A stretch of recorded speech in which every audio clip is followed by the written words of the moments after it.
So generally, I'm happy with this little guy, definitely. Next, we have Lethal Forward. He has Charge, and his other skill is on GB1. When he becomes charging, he gets plus 2k, and the skill that when its attack hits a Vanguard and your Vanguards are rising, you search for one card other than Lethal Forward from your deck, call to an open rearguard circle, and shuffle your deck.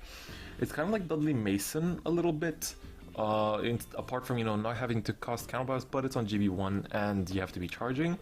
But generally it reminds me, but it also doesn't provide soul, and that's what Dudley Mason does quite well. It's like it does cost count +1, but it does provide soul, so but generally it's an alright card for the charge deck. Next up we have Dudley Jetter, and a lot of archetypes are getting this. I can see Silverthorn's getting it as well, since they did announce, oh my baby Luke here getting support again.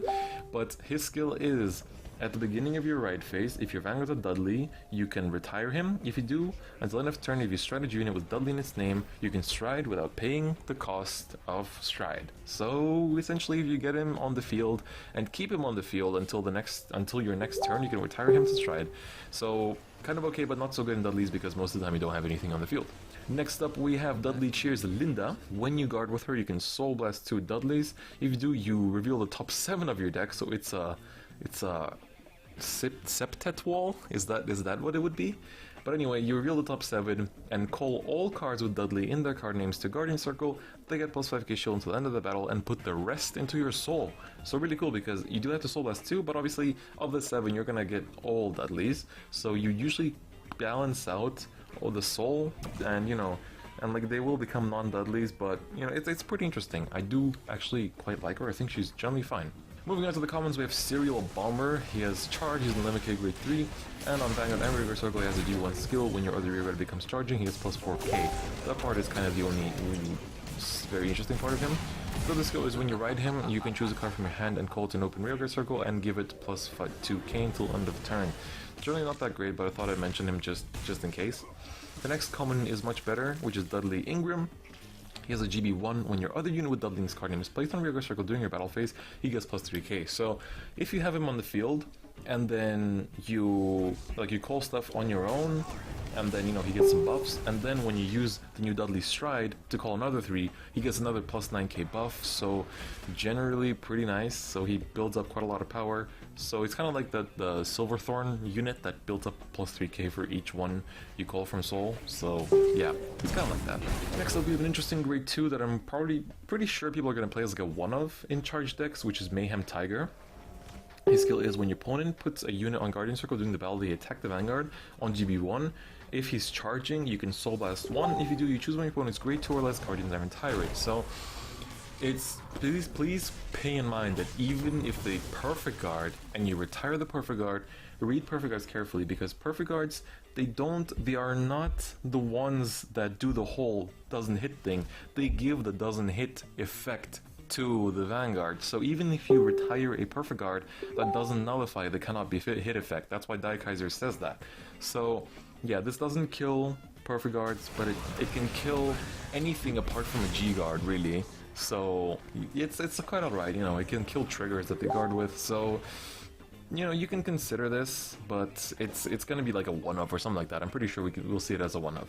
Next up we have Air 4 Eliza. I think she's actually quite good. She has Charge, and at the end of the battle that she boosted a charging unit, you can count +1 if you're on GB1. If you do, you bind the boosted unit face up, call it an open Rearguard Circle, and if this unit's charging, it gets plus 2k. So it's good because you can attack with something and then use her skill to refresh it and give it plus 2k, so you get an extra attack out of it, and then with Supernova that's going to be good. And then after that you put her on the bottom of your deck. So not the card that you called with this, but Air Force Eliza is the one that goes to the bottom of your deck. Next we have Full Speed Spectre. This was a card that was revealed at one of the regionals. It has Charge, and when it becomes charged, you can count +1. If you do, it gets plus 4k, and it can attack from the back row. So 11k attacker from the back row, give another plus 10 with Supernova, and it's going to be a 21k attacker from the back row. Which is pretty beautiful. Next we have 2 starters, one of which is for Dudley's, which is Dudley Little Road.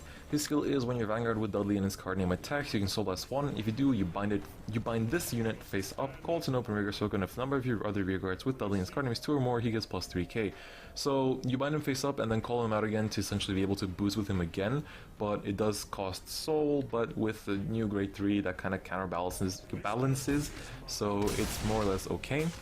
The other one that we have is Mecha Coach, which is the charge starter. So at the end of battle, another of your charging rearguards attack, you can put Mecha Coach into the soul. If you do, bind all of your rearguards in the same column as the unit that attacked face up and call them to separate open rearguard circles as rest. This is good because 1, Diablo counter, 2, works with Juggernaut maximum, and it can also proc any on-call effects, so it's generally an okay starter, and that actually closes off our little discussion of the Spike Brothers units. Let's move on to the other GR slot of the set, which is Aquaforce with Storm of Lament, Wailing Thavas. So here you can see both the GR and SGR. This time the SGR looks a little bit better. He is really well done in my opinion, and generally a super well designed stride. His 2 skills. One is a GB3. When he attacks, for each battle that rearguard attack during this turn, your opponent chooses one of his or her rearguards and retires it. Boy, this is pretty damn good, because if you get those 5 attacks going, you're gonna be just nuking their whole field for free. All you have to do is attack, and you get their whole field gone. Against some decks, this is so devastating. His second skill is a GB2 with wave 3rd time or more. When he attacks, you can count +1. If you do, until end of that battle, he gets +1k for each battle that a rearguard attack during this turn, and your opponent cannot call grade 1 cards from hand to Guardian Circle. So not only are you nuking their field, you're also getting like, what, +20k, +25k, and guard restriction. Now guard restriction isn't as amazing as it was before, but boy, this stride, I'm saying, it's so well rounded. I'm generally very happy with it. And it also doesn't require any other strides to help it like be better. Like it doesn't need Commander Thavas to work, but obviously striding Commander Thavas first kind of helps you have, you know, good tempo throughout the game. But yeah, this stride is super well rounded, and I'm like, if I was an Aquaforce player, I'd be pretty happy with it. Next, we have one triple rare for Aquaforce, which is Disaster Maelstrom. Pretty interesting card. And when it attacks, if your heart is a Maelstrom, you can Persona Flip, so there's no other cost. If you do, you search for up to 1 card from your deck with Maelstrom in its name, reveal it, put it into hand, shuffle your deck, and you have a Maelstrom card in your soul. You choose 3 units in your front row. Again, they get +5k each. So it essentially gives a +5k buff and a search for free. So while it's generally not too like groundbreaking or meta breaking, the fact that it gives you a free search and a +5k front row buff is generally pretty nice. So I actually quite like it. Next up, we have by far one of my favorite cards in the set, which is Blue Wave Brave General Artyom. So this beautiful Soviet lad has 2 skills. First of which is when your rearguard with Blue Wave and card name attacks, that unit gets +3k until end of that battle. So only until end of that battle, so not until end of turn, but it's, you know, it's okay. Second skill is an act once per turn. You Soul Blast a Blue Wave, look at top 7 of your deck, search for grade 3 with Blue Wave in its name from among them, place it on your Vanguard Circle as a heart and shuffle your deck. If you place 1 or more cards, put all of your heart cards other than the cards placed due to this effect into your drop zone. So sadly not to your hand, that'd be pretty nice, but like generally this stride isn't that great. Like it's a bit of Blue Wave support, but Artyom is just too good of a name, so I definitely love him just for that. Next up, we have the new Aquaforce G-Guard in Ice Barrier Dragon. When you guard with him on wave 1st time or 4th time or more, so not 3rd or 2nd, he gets +10k shield, so it's a 25k shield on the 1st time you defend or the 4th or more time you defend. So it depends on how many times your opponent is attacking. So kind of weird, because usually your opponent does the big Vanguard swing, depending on the deck, but like generally 1st or 2nd. But it could be later depending on the matchup. So yeah, kind of a weird design here, but I guess we'll take it. The next doubler in this set is Battle Siren Jank, and I'm seeing some jank. Anyway, she has a skill wave 3rd time or more on GB1. When she attacks a Vanguard, if you have a Vanguard Thavas in its name, you can Soul Blast 1. If you do, for each of your other units with the wave ability, she gets +4k until the end of that battle. Now when you first look at her, you're like, oh, for each wave, that's obviously good. I'm gonna be getting like +12, +16. No.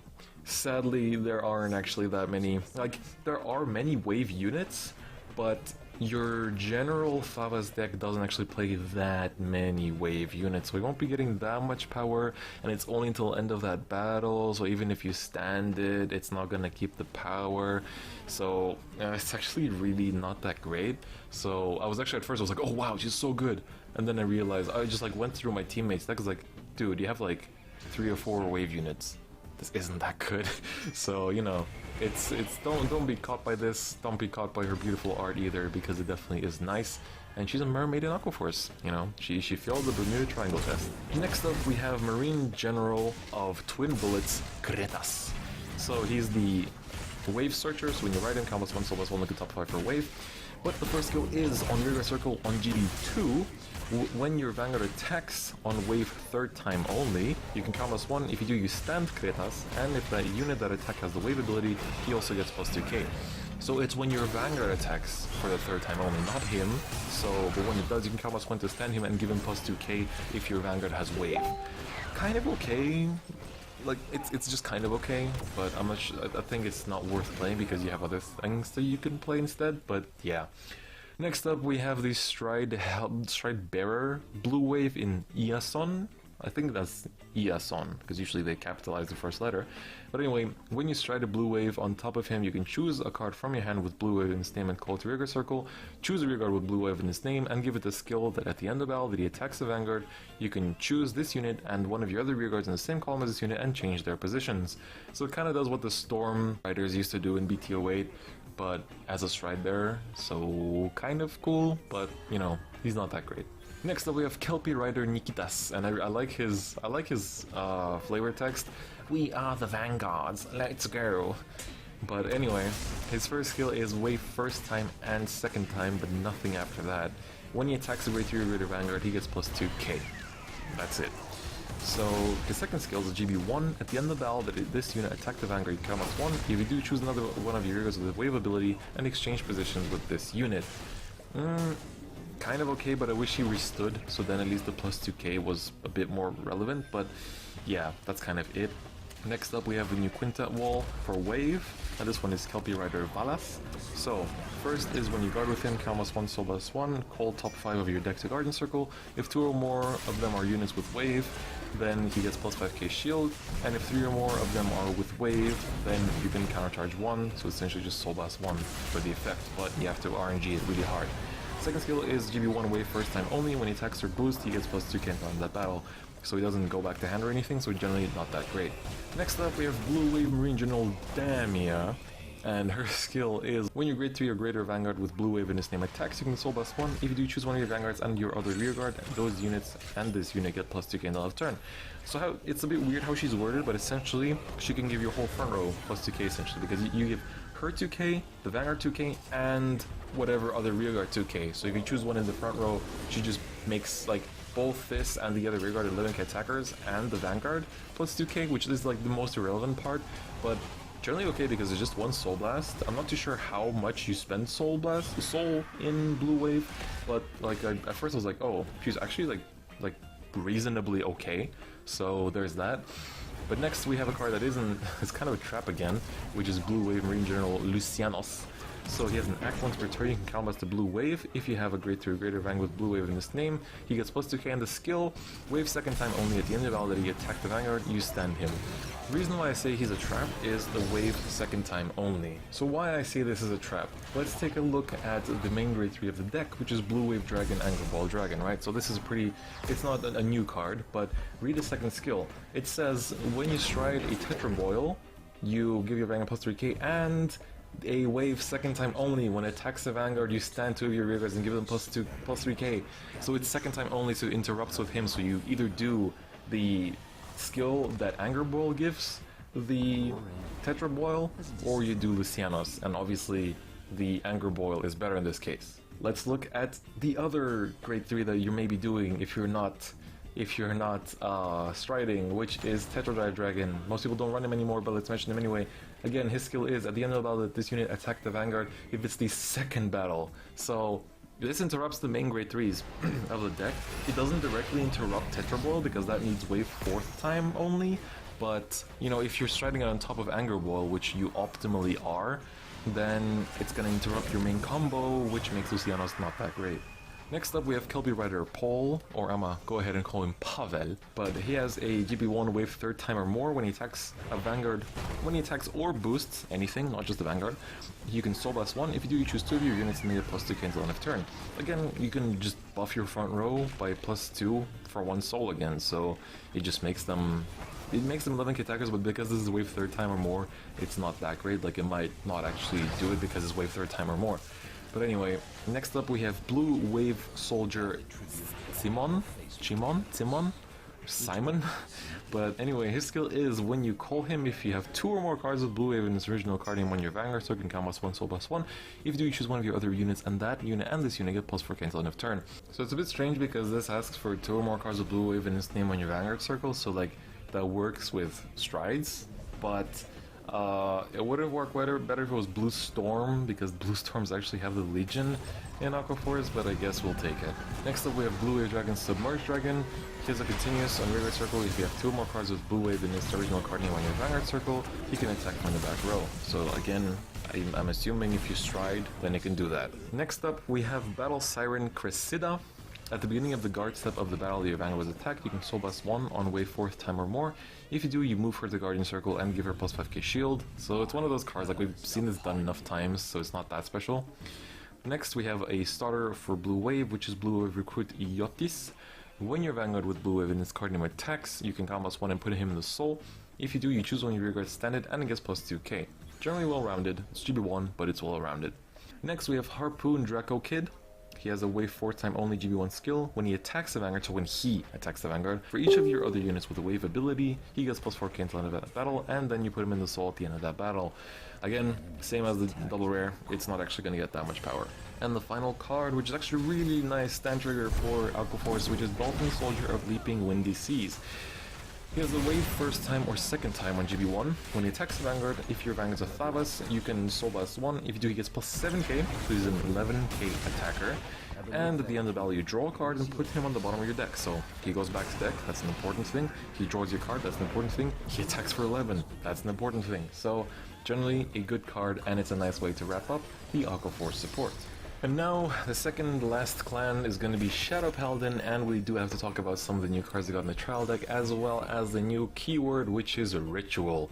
How Ritual works is that it's active if there are X or more grade 1 cards in your drop zone, where X equals the number that goes after the Ritual. So let's take a look at Dragheart Luard, who is the main grade 3 of the new Shadow Paladin Ritual deck. If we look at this first skill, it says Ritual 3, and in brackets it says active if there are 3 or more grade 1 cards in your drop zone. So that skill is, at the beginning of your ride phase, you choose 2 normal units from your drop zone and put them on the bottom of your deck in any order. If you do, you stride without having to pay the cost for stride. So if your hand's empty and you need to stride, which you clearly do in this deck, you can just bot deck 2 of your normal units and stride like that. So good card, good mechanic. His second skill is when you stride, you can combo +1 and retire one of your own rearguards. If you do, you search your deck for 2 grade 1 cards, call them separate rearguard circles, and shuffle your deck. Very, very well rounded. It's literally